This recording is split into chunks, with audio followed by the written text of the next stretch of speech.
Welcome to the Hasn't Been 3 Days podcast with your hosts, Justin and BJ. We talk about 3-day-old news, sports, and whatever else we want to talk about.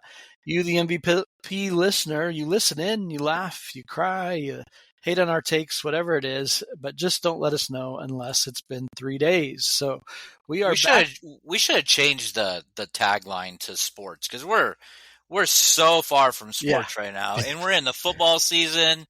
This is what the Lord has put on our heart, right? It's we're not talking sports, but no, this has been a great series that we've been doing for the MVP listener. What they do know is you and I are still talking sports. Oh yeah, 100%. We're just not recording it anymore. We're not recording it. Yeah, 100%. So, no, this has been a good episode. In episode 1, you.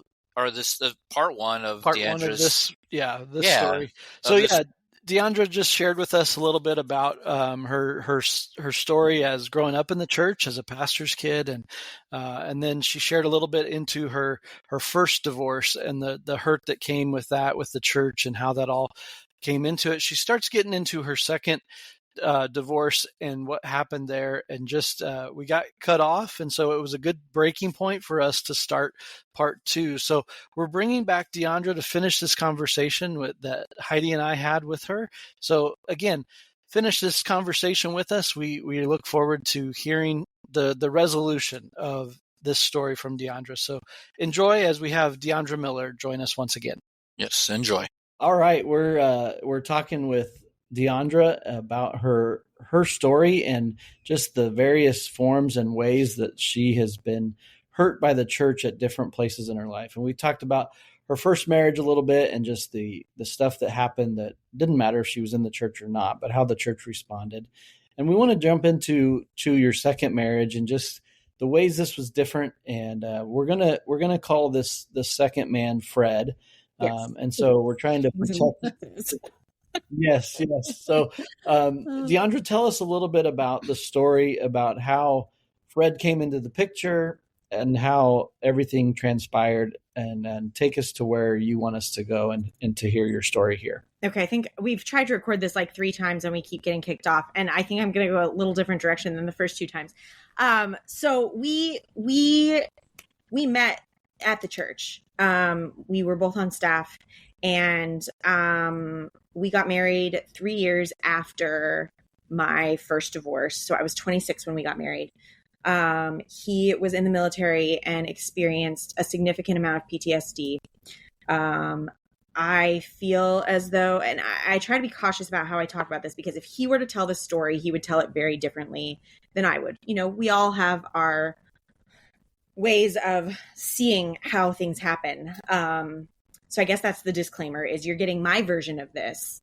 But I did not feel as though the PTSD was treated in ways that were significant or helpful. And so it just started to take a toll on who he was. We have 3 children, and they were in fact, the third one was a brand new baby. I had first expressed that I was done and wanted a divorce when right before I found out I was pregnant with the third one. And at that point decided to try to, continue, because we were about to have a baby. And so, but it was very frustrating. You know, I grew up with a father who was a very specific kind of pastor. And Fred was not that way. He was a very different, he handled ministry in a very different way. And I always felt as though the church and the people in the church came before me and our kids and our family. And I expressed that there were issues. There were a lot of things that added up to us getting divorced, but ultimately I chose to leave. I was no longer in ministry at this point. This was, I don't even know, 7 years ago that this first all started. So I was no longer in ministry. He still was. He was the senior pastor of a church at that point. So I was a pastor's wife. We had 3 small children, and it was really difficult because it was a decision that I made to leave. And so I walked away from my entire life, not only my husband, but also the church. In fact, I stopped going to the church before we separated. I started going to another church while we were still theoretically together, because I could no longer sit in church and listen to him preach. I just felt like it was what he was saying on Sunday was not lining up with what I was seeing in our home. And it was just really hard for me. I expressed that to him. I was very clear about that. He did not like that I went to a different church, which is understandable. But I just felt like that was what I needed to do. So it was a complicated situation because we were still married. He was the pastor, but his wife was not going to his church, and nor were his children at that time. I was taking them with me most of the time. And so that created some problems. People start to talk. I was pretty open this time about the fact that we were struggling. I feel like, and again, this is my perspective, and there are things that I don't know how well I remember, but I feel as though I was fairly open with people about the fact that things were not okay. We were not doing well. I think that was very evident by the fact that I didn't go to the church anymore. I stopped going to a lot of family things. Within our own home, I moved into a different room, told him I wanted a divorce. I needed time to figure things out. And I didn't have anywhere to go at that point. It was me and 3 children, and I wasn't working. And so I was trying to kind of figure things out. And there was a lot that transpired in that time. But ultimately, I walked away from my entire life, my friends, my church, my family, everything. And his family, who I was very close to, I'd known him for over a decade, and his family had become my family. And I really just said, because the first time around, I had really fought to try to stay in my spaces and with my people. And that was hard and it hurt. And I just thought, you know what, I need to just start over. And so I let me ask a couple questions real quick. Yeah. Was his family in the church? Yes, some of them were. I mean, most of them were in a church. A decent amount of them were in our church. Yes. Okay. The other question I have for you, as the pastor's wife now, your dad was the pastor before, and that's still, you were staff member. I'm not trying to discredit that at all. Yeah, no. But you're the first lady of this church. I hate that term, but yes. I know. I use it intentionally because it makes me gag. Yeah. But so was there church people or leadership within the church it would have been a blatant sign that you're not in church with him. Did anybody come to you at that moment, in those early moments of you leaving the church? No. I still maintained some semblance of relationship with people in the church. I would still kind of go to things occasionally. I would go to the church on Father's Day, whatever. People would always say, "Oh, how are you?" Whatever. But there was no outside of that very surface level. No. And when we split up and I actually moved out of the house, that's been 6 years ago. And I have, to this day, nobody has reached out to me, not only within our church, not only within like our friend group, but also like I shouldn't say no. There were a couple of pastors because our district is all very condensed. So we all know each other, like pastor wise, there's events and things that we all go together. They kind of become you kind of become friends with people. The majority of the pastors and wives on the district that I considered friends still to this day have not reached out to me. There are a couple that I still maintain a relationship with.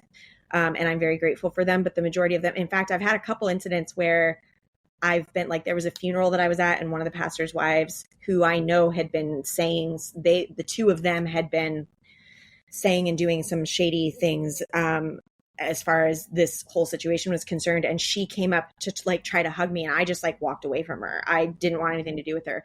And I'm not quiet about the fact that I have not handled this perfectly. I have, but what I have done this time around is I have handled it honestly. I have handled it, much more transparently. I've been very honest about where I'm at, how I feel, how, things have gone. Did I lose you? No, we're still here. Your faces froze. I wasn't sure if sorry. So let me ask you a couple questions with this one, if that's okay. Yeah, go for it. So 3 years after the first divorce, you married Fred. Mm-hmm. When you got married, just to clarify, you were still in the same church as the first marriage, yes? Yep. And then you became a senior pastor and family at a different church. At a different church, correct. Yeah. Okay. So then when you left the church personally and you started attending somewhere else, no one reached out to you. When you began the separation and divorce process, was Fred asked to step down or step away from church leadership at that time? No. There was a person from the district that contacted me and said, give us your side. This was before I had filed for divorce. This was when we were separate, when I moved out. There was a person from the district that contacted me and said, tell me your side. And I basically said no. I said, he has not cheated on me to my knowledge, and there has not been any physical abuse. Outside of that, you need to talk to him. This is not my responsibility. I don't want to be anywhere near this, because in my mind, he's the father of my children, and I didn't want to be responsible for him losing his job. I didn't want to be, I know how much he loved that church, and I didn't want to be responsible, especially with the PTSD and things there. I didn't want that to be my responsibility. And I didn't feel like it should be. I felt like, as someone who was going through essentially trauma, I didn't want to have to sit there and explain that to people at that point. I think a big mistake was made in the fact that was never revisited after the fact. When I did file for divorce, I felt like those conversations should have been had again, because at that point now it's really over. And so that was hard. But yeah, no, he was not. He stayed in the position that he was in. I think that was largely because I filed for divorce. He maintained to everyone around him that this isn't what he wanted, which was always frustrating to me, because your words can say it's not what you want all day long, but when you aren't willing to do the things that need to be done in order to anyway, that's a whole topic. Great. I think we need to come back to it's a whole nother level. So what you just said, it would be easy, and I hope this doesn't come across as me pointing a finger, because that's not at all. Point your fingers any way you want. I'm fine. No. But the way you just framed your side of this was that you were taking responsibility for leaving this marriage. Yep. And I appreciate that. Yep. But I also think that when somebody doesn't take responsibility for their role in the marriage before then, that is just the same abandonment that it is for you to choose to walk away. Yeah. And we don't look at it that way. That's how I felt. And one of the things that I've tried to explain to him and finally just gave up, because it was just, like banging my head into a wall. But I feel like there's not been one part of this situation where I've said, man, I did everything right and you just failed me. I am not perfect. And I have made decisions that, in hindsight, maybe I would have done differently. I ultimately chose to leave because I felt like I wasn't being treated well, and I didn't want my life to look like this. And he wasn't willing to. He basically, I felt like, got very comfortable where he was, and then gave. There's a lot of deeper things here, but there were issues, and I didn't feel like it was acceptable, and I couldn't get change on my own. And I fought and I fought and I fought. It wasn't like one day I woke up and walked out the door. It was years of me being very vocal about what I felt like was wrong and what I needed to see change, and asking him to change, and asking for small changes, just for like a little, asking him to go to therapy with me, asking him to go to therapy alone, asking for all of these things that I didn't feel like were that big of a deal, and he just wouldn't do it. And it got to a point where it was like, if you aren't willing to fight for this and to do anything about this, I'm not going to live this way anymore. Right. And so, but yeah, I've always been very adamant about the fact that, like, yes, I chose to get a divorce. I did choose that. And yes, I walked away from this. And yes, I, and I am not perfect. And I have chosen to do things differently than maybe people think that I should, and whatever else. And I've never shied from that. I've kind of come to a place of acceptance and owning my choices and where I'm at in life and being okay with that, because this also kind of drove me to a point of really questioning everything and having to break down everything I'd ever believed about God and about being a Christian and about the church, and essentially wipe it all and start from scratch, because this rocked me. And so I think, and I've never been shy about saying that. I've never had a problem saying, I don't know what I believe. I've never had a problem saying, I don't know if I buy into this anymore. I don't know how I feel about the church. I don't know. I have been very, very honest and transparent, because at the end of the day, I think going through the first time the way that I did, and then essentially starting over and having our marriage for a period of time where it was like I was constantly covering for him and acting like things were fine when they weren't. I don't want to live a life like that anymore. I want to be, I want to be able to be open and honest and transparent in whether it's good or bad in how I live my life and the decisions that I make. And so, but I felt like from the very beginning, all he could do is say, well, you left me, well, you left me, well, you left me, and never take any kind of ownership for his part in this, which is partly why we are here. Because if he could have taken ownership, I don't know if we would have gotten to this point. Yeah. And that's something we've said too. One of the things that I want to clarify too, to kind of bring us back to the church part of this, is that divorce is hell no matter what, no matter if you're in the church or not. Mm-hmm. At what level did you experience church hurt from this second divorce? Where did the church begin to hurt you in the second part? I think a lot of it was walking away from a church that I had been a part of for years, 5-6 years at that point, heavily a part of. He was the pastor, and feeling, and it was a small church. So we knew everybody there, and I just felt like nobody cared. They just let me go. And it was complicated by the fact that, this is coming from other people. This didn't come from him. So maybe it's inaccurate. I feel like I always have to say that when we're talking about things publicly like this. But I was told that when I left, he essentially told people that I had a mental and spiritual breakdown, which was not the case at all. And so, once again, I'm in a position where I feel like people that I loved, people that were my family, my friends, didn't have an accurate idea of what had happened. They'd been fed a story that wasn't accurate about me, and no one checked.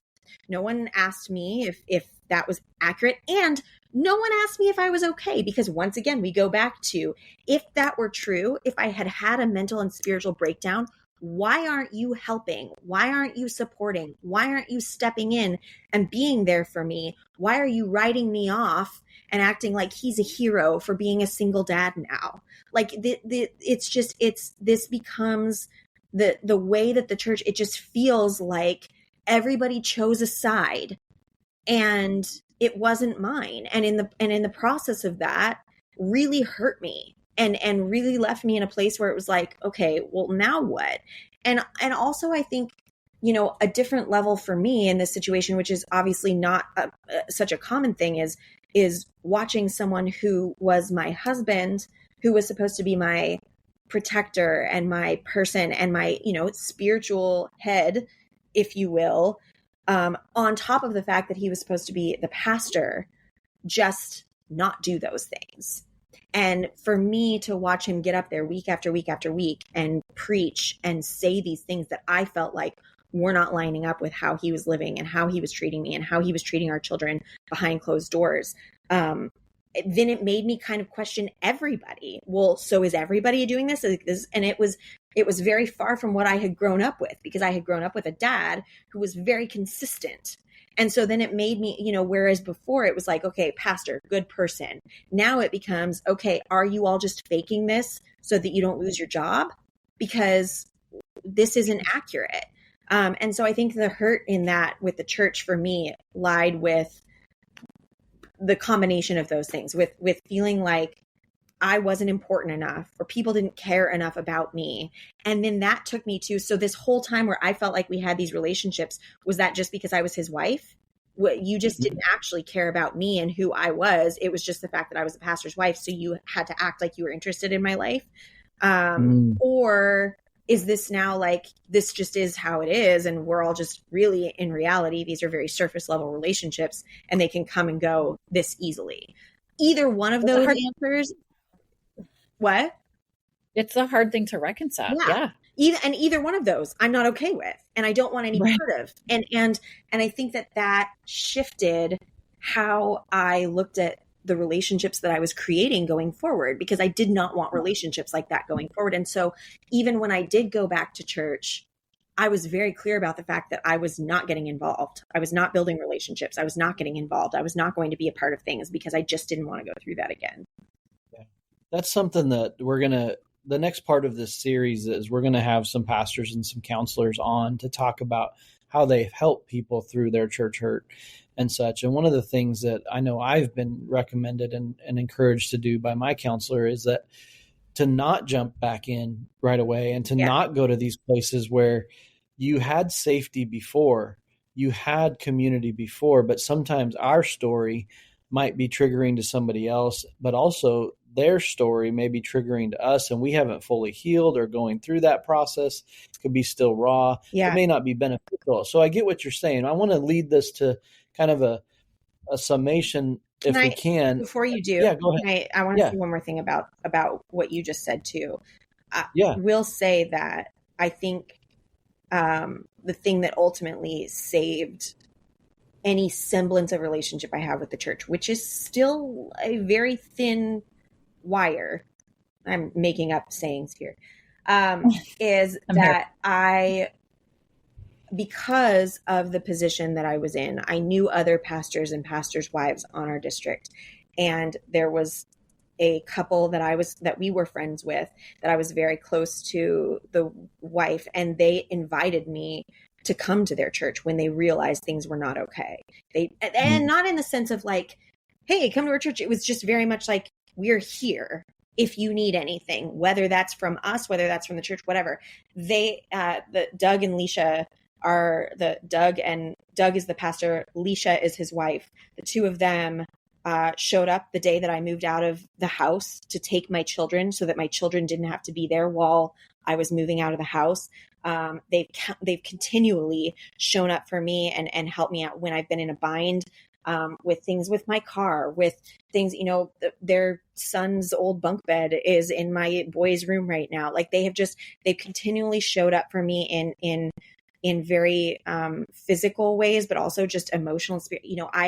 I am blatantly honest with them about where I'm at, how I feel, why they have allowed me to exist in the church in a way where I can come and go as I please. They do not put pressure on me. They understand where I'm at. They've never once made me feel bad for not wanting to be more involved. And that's church done right. He as a pastor has been very transparent about dealing with anxiety and how he's dealt with that, and the fact that he hasn't always had the answers. And I think that, again, I had that example as a kid with my dad, but I think going from where I was at to stepping into this church. Now, granted, the people in the church, not all that way. I have not gotten super involved. I don't know a lot of them, but I feel like churches tend to mirror their pastors. And I feel like overall that church has been very accepting of just letting me have a role that I am comfortable with, which is basically not a role. But that's how it's supposed to be. They stepped up, they've never judged. They've always just supported me and loved me when I've, just spit up all over about what's going on. Doug is always very quick to say, I'm really sorry that you're going through this, and we love you and we're with you and we support you. And then doing that, it's not empty words. And it's never, wow, Deandra, like maybe you need to make better choices, or like, hey, let me counsel you in this is how you should live your life. It's very much, I understand where you're at. I remember having a conversation one time with Doug where he said to me, I think where you're at is fine. I think it's okay to question what you believe. I think it's good. I think it's okay to not know. And I think it's okay to be here. And he said, it's not our job to get you to a different place. Like, God's going to meet you where you're at and eventually get you to where you need to be. And I think that sticks with me so frequently, because I feel like so much of the hurt that comes from churches is because people try to do things. People try to people, and it's not about that. And where they should be peopling, they're not. So it's just like this and so I think I do want to at least say, because I think it's very easy for someone like me who really doesn't know where I stand. To this day, I will actively say I don't know what I believe. I would not call myself a Christian. I wouldn't call myself not a Christian. I just don't know. And so I'm in a very different place. But I think that for someone who's gone through the amount of hurt that I have within a church, it's important to say there still is good in churches when they're done right. There still is good in churches when they're run by leadership who is not making it about them, who's not worried about being perfect, who just really is about loving people and meeting them where they're at. And I think that I think that it's rare that is done well, but I think that it can be. I agree. And you really just surmised where I was going. I was going to ask you, where is your faith now? Yeah. What role does church play? So you've answered those questions. Yeah, I think if it were not for my children, I probably would not be involved in a church at all right now. I think that for me, I knew that they were going to be going to church with their dad because he's still a pastor.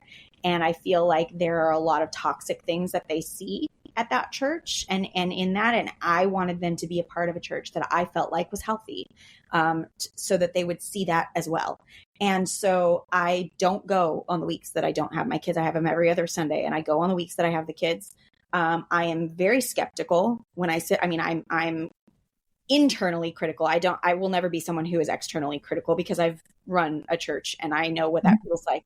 Yeah. But internally, I'm constantly thinking about, if someone were to walk in off the street, they're not going to understand this or that or whatever. Like I'm just constantly, and part of that is just my questioning of things and trying to figure things out. But I go on those days and I think I have gotten to a place where I've given myself the grace that I feel like a lot of other people haven't. And I've given myself time, and I have felt like I could just rush right back in and jump, head first into, throw myself back in here and try to be the good Christian that I'm supposed to be, and end up right back where I was and end up burnt out or hurt or, too dependent on the church or the people or whatever. Or I can take a step back.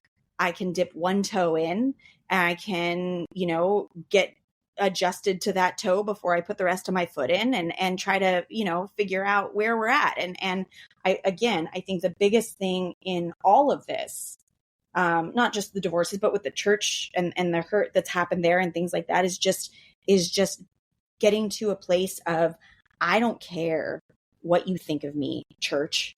I don't care if you think that I am a heathen or whatever, at the end of the day, and I'm not out here doing crazy things. Just a clarification for all of you who are listening who don't know me. This makes it sound like I'm like going off the deep end. I'm not, but just in the little things, like I don't care. I'm working at just being really genuinely where I am and not feeling like I have to be on anyone else's timeline or answer anyone else's clarifications or questions about where and just take it at my own pace and figure it out and make this something that is,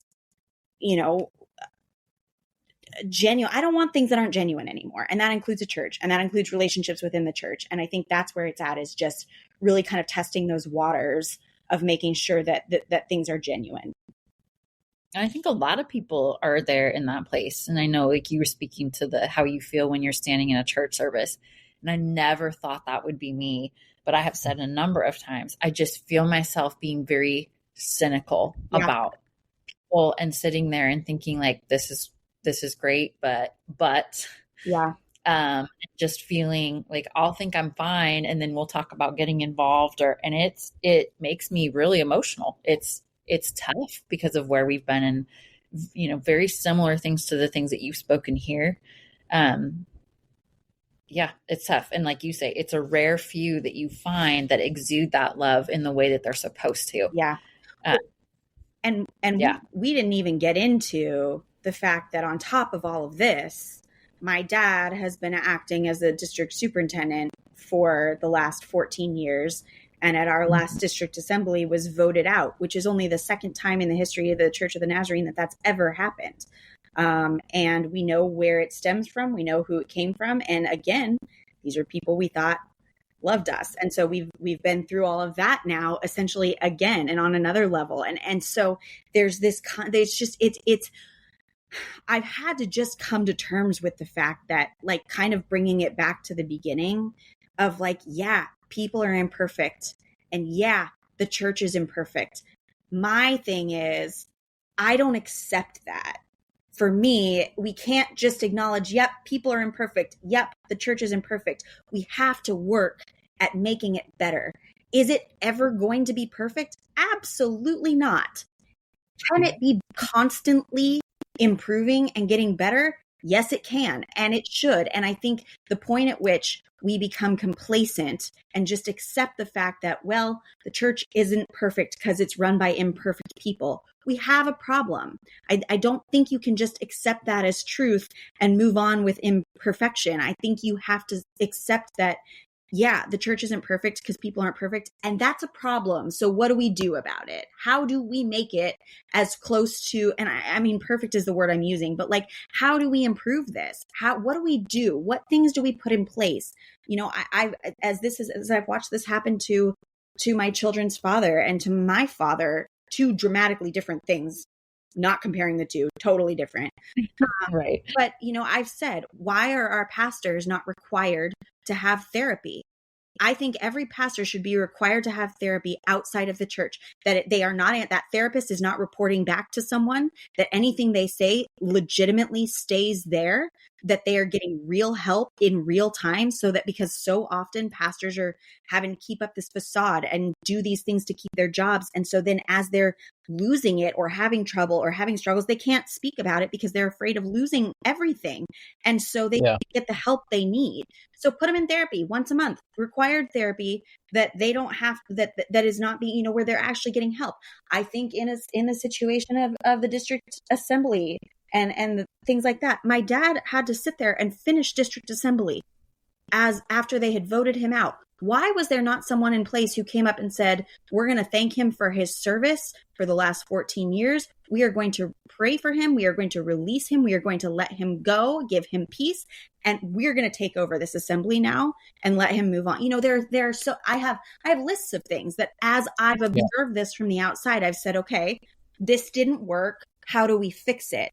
And I think that at the end of the day, as we're talking about church hurt, as we're talking about the way people are going to be hurt. People are going to be hurt. It's going to happen. The problem lies, to me, when we accept that. And that's the end of it. When that's okay. When it's okay that people are hurt. When it's not okay, someone got hurt. We need to reevaluate how we do things so that this doesn't happen again. Or so that the next time this happens, we deal with it better. We're going to acknowledge that we didn't do this well, and we're going to figure out how to do it better next time. And I think that at the end of it, for me, is the piece that's missing. Yeah. Well, and you're exactly right. And here's where I would point.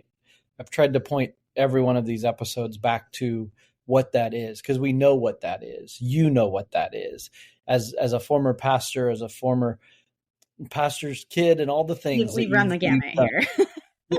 It's the issue is not taking all the toxicity out of the church and making it a perfect process and policy.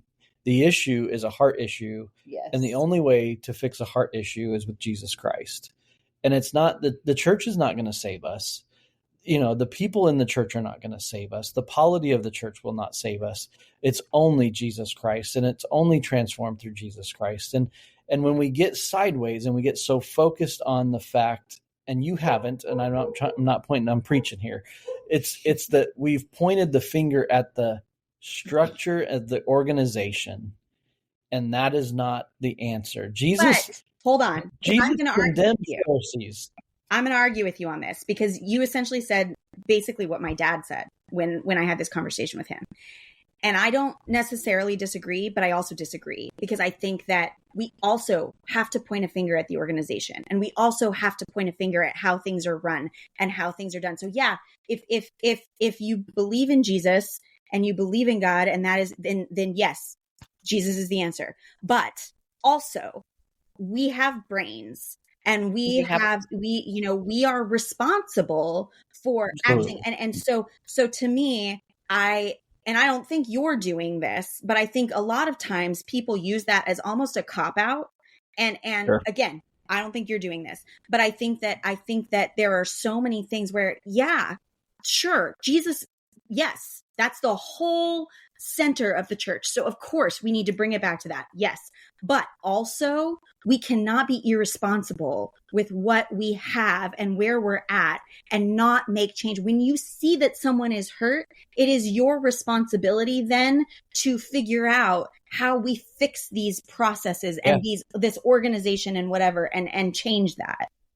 No, we agree. We agree. And the responsibility is on us when Jesus has a hold of our heart and life.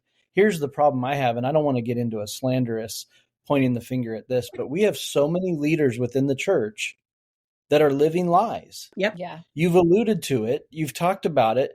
When you have to get up and put a mask on because your entire home is falling apart, and you have to lead from a place of fear that you're going to lose your entire livelihood because you are human and because you are going through things, you are absolutely right. The organization is at fault here. I sat in the office of my pastor and begged and pleaded for help. Yeah. And the organization did nothing. Yeah. So I completely agree with you.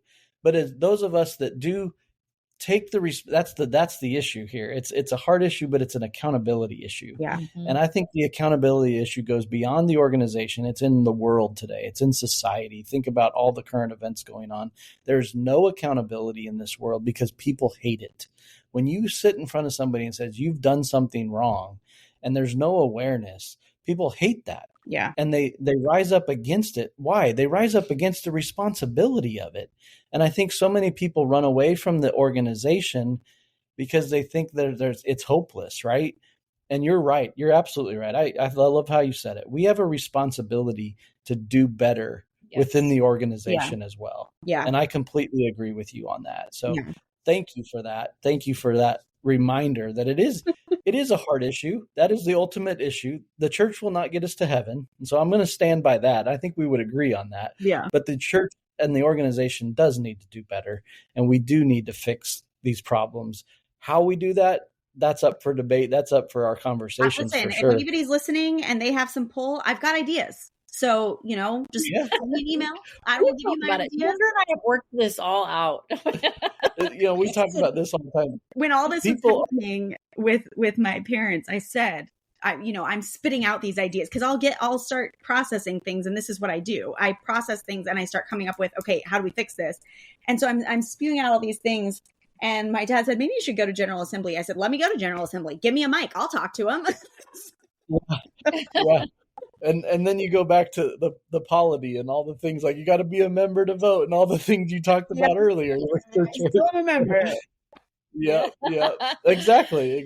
So, well, thank you, Deandra, so much for sharing your stories with us, and thank you for the time. I've said this to Justin as we started this series. I said, you know what? I don't know if we're going to help anybody. And our goal to hear your story was not to help you or to heal you or do anything like that. It was just to hear your story because you have a story to tell. So thank you for telling that. I do want to say from the bottom of my heart, and I want you to hear it from me too, I'm sorry. I'm sorry the church has hurt you. I'm sorry the world has hurt you. I'm sorry you've been hurt the way you have. And I do hope that you can continue to grow in your faith and in your walk, and you can continue to make a difference like you are. And so keep on keeping on. Thank you so much for joining us. Is there any parting words that you have for us or for the audience of 8 that are listening? I don't think so. I think, I think I appreciate your words and I appreciate what you say. I think with anything, reflection is so important. And I think when I look back at each of these things that has happened, each of these places that has, where there's been hurt, ultimately every single time I've come out the other side and I've been a little tougher, a little stronger, a little more self-assured. I've liked my life a little more once I've gotten through it, so at the end of the day, I think, and regardless of if you are someone who is religious, for lack of a better word, I hate that word, but or a person of faith or otherwise, I think that there's something to be said for adversity and how you handle that. And I think at the end of the day, no matter how badly you're hurt, no matter where it's coming from, how we respond and the way that we choose to treat people through it is so important. And so I guess if somebody's listening to this and is currently in the depths of this, first of all, feel how you feel. There's nothing wrong with being angry. There's nothing wrong with being frustrated. It is disappointing and people will let you down. And that's so frustrating. But at the end of the day, and I'm preaching to the choir here because I have to check myself frequently, but at the end of the day, how we treat people, even the ones who treat us badly, matters. And I think that it's real easy, and I've done this in periods of time, to just burn it all down and walk away. And there's a time and place. Sometimes you have to walk away, but maybe not with an explosion behind you. And so I guess just to encourage, anybody who might be listening to this, who is in the depths of it, that you don't have to stay there. You don't have to stay in the depths of that. But you also have to pull yourself out of it sometimes, because sometimes the people aren't going to do that. And so I think just choosing to move ahead a little at a time, just one foot in front of the other, and slowly claw your way out of that. And just remember that in the process, the things you say and do can have a lasting impact. I wish that I'd done some things differently in hindsight. And I wish that someone had said, hey, like, you're going to get through this and none of these people are going to matter to you anymore. You don't have to burn it all down. Just put one foot in front of the other and get yourself out of the fire. Yeah. Thank you. Heidi, do you have any last words for this episode? Wow, that was really good. I mean, that was really well said. I agree with all of that. I think it's so tough when you're in it. And we've been there. Our story is a little more fresh, but it's continuous sometimes. Like Deandra was talking about, there's still part of this story that she's still living out every day. Right. And sometimes that's, as much as you want it to just be over and done, that's not what occurs. Yeah. And so just the encouragement that you were talking about, like, it's tough when you're in it. It does get better. Cling to the people who are loving you well. And I think you said this a couple weeks ago. Sometimes you have to be the one to reach out, because it's hard. You're sitting in it. You want people to pursue you. You want them to come ask you how you are. And it's really tough when it's a number of people, when it feels like you've lost control. This has been our conversation for literally years of just like, why aren't they doing anything? Like, why? I didn't know how to reach out. It's hurtful. It's disappointing. It really hurts. But for those that do, like you said, you talked about Doug, and what's her name? Leisha. Yeah. And we have found that too, that there are those rare people who will endure things for you. I mean, we have friends, really sweet friends, who they've also lost their community because they stood for the truth. They asked questions. They tried to speak against some things. And we've had people who stood in the gap for us and who've been fierce. They've been few. It is rare to find those people who understand how to love people well. And they don't have to get that messy, but just to be there. Lean into those people. Find your people. Reach out to them. Find people who will guide you and encourage you in the hardest season. For sure. I'm in total agreement with that. And it does get better. Yeah. Maybe not easier. Yeah. But better. Yeah. Yeah. And I think it's important to just reiterate what you've said before, just because unfortunately, because our stories may be unique, it doesn't make them uncommon. Yeah. And you have a story to tell. So those of you that are listening, if you have a story to tell and nobody's listening, or maybe you don't have people in your corner, let us know. Let us be a support or a sounding board for you.